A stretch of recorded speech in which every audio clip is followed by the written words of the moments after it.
Hey everyone, good morning, welcome to my channel. And it's me again, ang inyong Diyosmosong Kaalda Vlogger. So gusto ko munang magpasalamat sa inyong lahat na walang sawang tumatangkilik, nanonood, sumusuport at sumusubaybay ng aking mga content dito sa aking YouTube channel. So thank you so much for your love and support na binibigay, especially sa oras na nilalaan ninyo para manood dito sa channel ko. So wag ninyong babaktawan o lalaktawan tong ating main topic for today's video. I'm sure na hindi ninyo pagsisisihan na pinanood nyo to mula umpisa hanggang hulihan.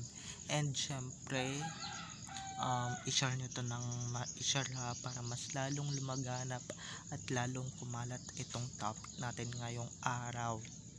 So eto na, dumako na tayo sa ating main topic for today's video.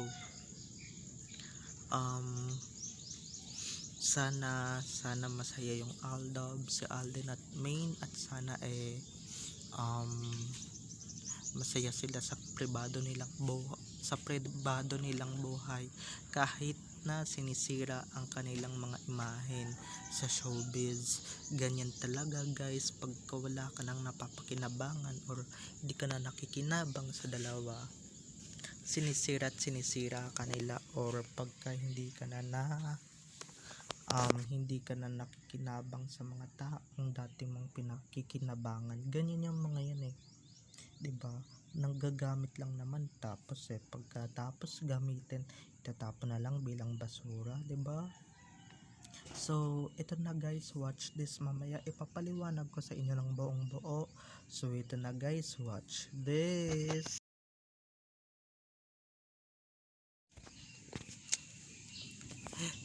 At kung nakita nyo na ngayong recaps, once again, si TTO sa may-ari ng mga photos and videos na nilalabas ko everyday. So thank you so much sa aking mga sources na walang sawang nagbibigay sa akin ng updates. And syempre, isa na rin ako sa mga pinagkakatiwalaan nilang ilabas ang katotohanan patungkol kina Alden at Main.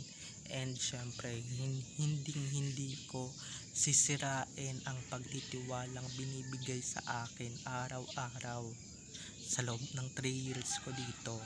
So maraming salamat sa inyong lahat, kasi kung hindi dahil sa inyo, hindi ako makaka 3 years dito sa YouTube. So bago tayo magdrama, dumako na tayo sa ating main topic for today's video. Like what I said earlier, sana Alden at May napapanood nyo to, at sana masaya kayo sa inyong pribadong buhay kahit na sinisira kayo ng mga masasamaang elemento sa showbiz, kahit na sinisira yung mga good image ninyo dyan sa showbiz.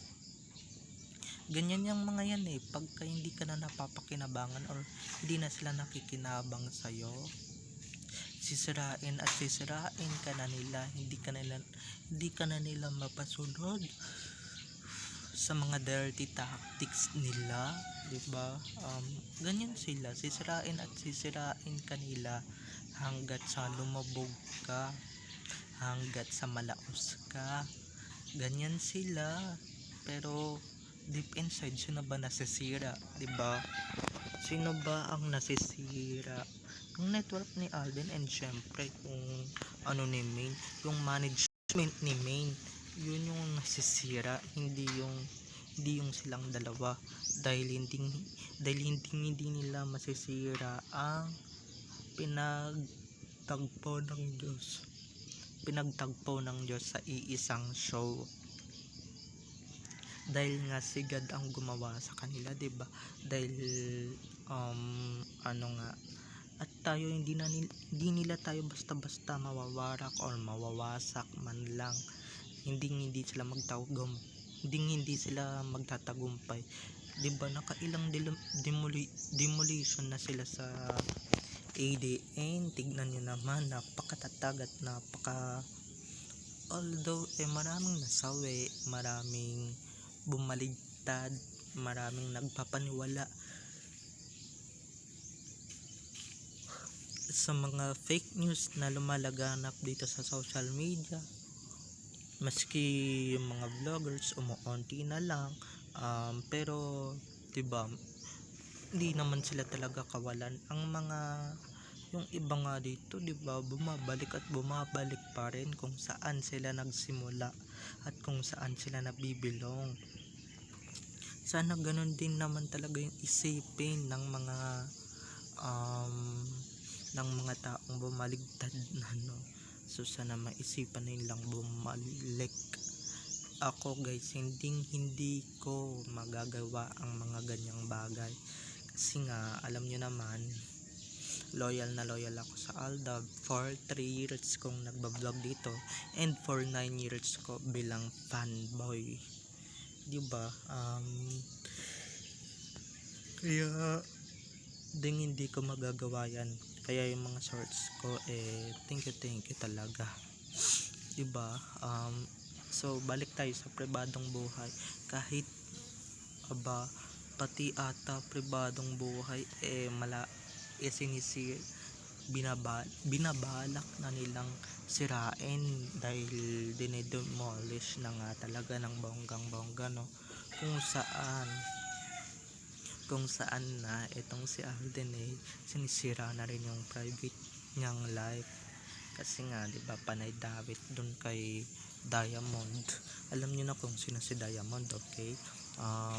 Diamond yung binti, yun yung private life niya na sinisira na rin, pero binabasag at binabasag talaga ni Alden ang mga kahayupan, ek-ekan ng mga tao dito sa social media na wala talagang nangyayari or wala talagang sa kanilang dalawa between Diamond and her, okay? At between us, walang nangyayari, walang ganon, walang mga paek-ek ditong mga ganap or mga kaganapan dito sa social media. Kaya kami lang talagang paniwalaan ninyo. Wag kayo maniniwala sa mga vloggers na mga gumagawa lamang ng kwento para lang ma-clickbait sila dito sa social media. Alam niyo naman. Tapos sak din yung nilalaman ng video, di ba? Baka hindi sila nag-iisip nun, hindi sila nag-iisip ng tama. Siguro mga sila, alam niyo na yun, mga ka-ADM, mga nakatira ng mga gamot na hindi ka nais pakinggan. For short, di ba, alam niyo naman, mga utak nila, mga nalulung na, mga naluto na sa fake news.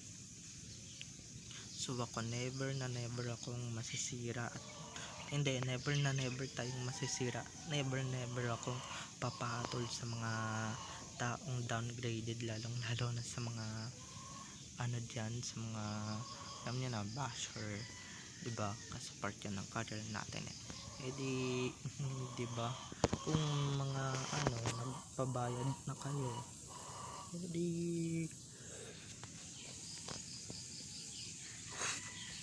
umalis na kayo dito sa fandom na ito dahil hindi namin kayo kailangan at never na namin kayong kailanganin. Dahil sino ba kayo, diba? Kinalimutan nyo na yung Aldab. So yung mga gustong manatili, yung mga gustong bumaligtad, bumaligtad kayo, lumabas kayo dito, diba? Basta walang sisihan na, walang balikan na dito.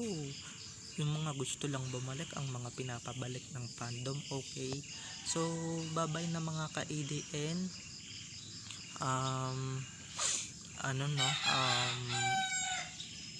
Pati private life sinisira na rin talaga. So bye-bye na.